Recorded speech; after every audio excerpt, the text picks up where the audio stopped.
Cities are paying people to do things that you already have the skills to do. I've been gone, but for good reason. I learned something new. Your city that you live in or that you work in has millions of dollars designated specifically for government contracts. And most of the time, nobody knows that this money is freely available to people like you. When the mayor hired me, I wasn't just working, I was watching. And what I saw is that cities will pay the most random people to do work using skills that you and I already know how to do. That could be cleaning, graphic design, consulting, catering, social media, public relations, you name it, they need it. And they don't hide these opportunities, they post them online for you to look at and read and apply for. It's not a secret at all. This is not something that they're hiding from you. You just never knew where to look and what to do. But we're gonna put it in plain English today. So here's how it works, right? The city or the state posts what they need. This is a bid. Sometimes your Department of Public Works will need the street paved, someone to collect garbage. They might need someone to salvage parts. They might need a towing company. Your finance department might need a financial advisor. The law department might need a legal consultant. That does not require you to have gone to law school. And then you respond with a proposal. That's your offer to do the job and how much you would charge for it.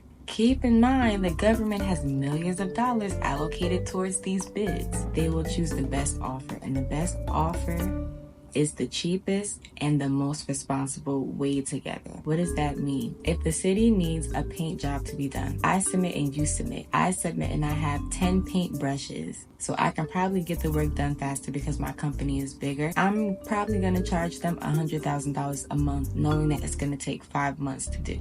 Your company only has one person to use one brush and you're only charging $10,000. And it's gonna take about the same amount of time of 5 months. The city is probably gonna choose you, your smaller company, with one paintbrush that's gonna charge $10,000 a month, because if it's gonna take the same amount of time as a larger company with 10 brushes, they weigh the options and they're like, even though this company might be more responsible because they're bigger and they have more personnel to do the job, they're a lot more expensive. So I'm gonna go with the cheaper option. Or if the same paint job needs to be done and my 10 paintbrushes gets it done in 1 month, but your one paintbrush takes 10 months, they're gonna go with me. Because even though I charge $100,000 for 1 month of work, you are charging $10,000 for 10 months, which is gonna equal $100,000 anyway. So they're gonna go with me because I am more responsible and in the long term, probably cheaper. So in this proposal, they're gonna ask for your business information. It's not a fix and flip.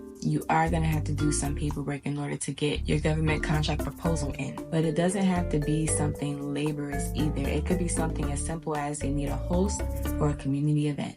There's a government contract right there. You get paid to show up, bring your expertise, and make it happen, and you get real, legitimate government money. I have done it myself.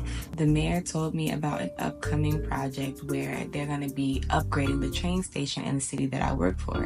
What do I know about a train? What do I know about a train station? I ain't got nothing to help these contractors do nothing, and I sure ain't gonna break a nail doing it. However, what these contractors that are doing this laborious work don't have, these people do nothing with social media. I sat in a meeting with a contractor and I explained to him that with the digital age that we're currently in, people need to know about what's going on in the cities that they live in. Otherwise, they'll just be totally unconcerned and think that their mayors and their government officials are wasting their tax dollars when they're not. We want to make this area more attractive and more accessible so that they won't want to get on a train to go to New York City. They'll go to work, come home, and then spend their money around here. But they can't do that if they don't know what's going on, if they don't know that there are new franchises, if they don't know that there's a new restaurant in the train station, if they don't know that the train station is not cold and old and broken and rusty, but instead is actually a nice little waiting area, much like Grand Central Station. And the contractor looked at me and said, yeah, I don't usually do stuff like that. I'm more handsy, but everything that you're offering me, I'm willing to add on to my bid. I didn't even have to put in the proposal for the bid. We're going to get into that later, but I still got a piece of the pie. That's government contract money coming in because I worked at a PR firm before I went to work in city government. I'm getting ahead of myself. Let's backtrack to understand bidding fully, and then we'll get into how to get in on bids that you don't qualify for. quote unquote. You may be running a small business right now, but the skills you have can easily be won over and used for government work. In the next video, I will show you where to find bids, how to read them, and how to know if one is right for you. Comment if you run a business or you want to run one, and I will show you how to get paid by your city to do it.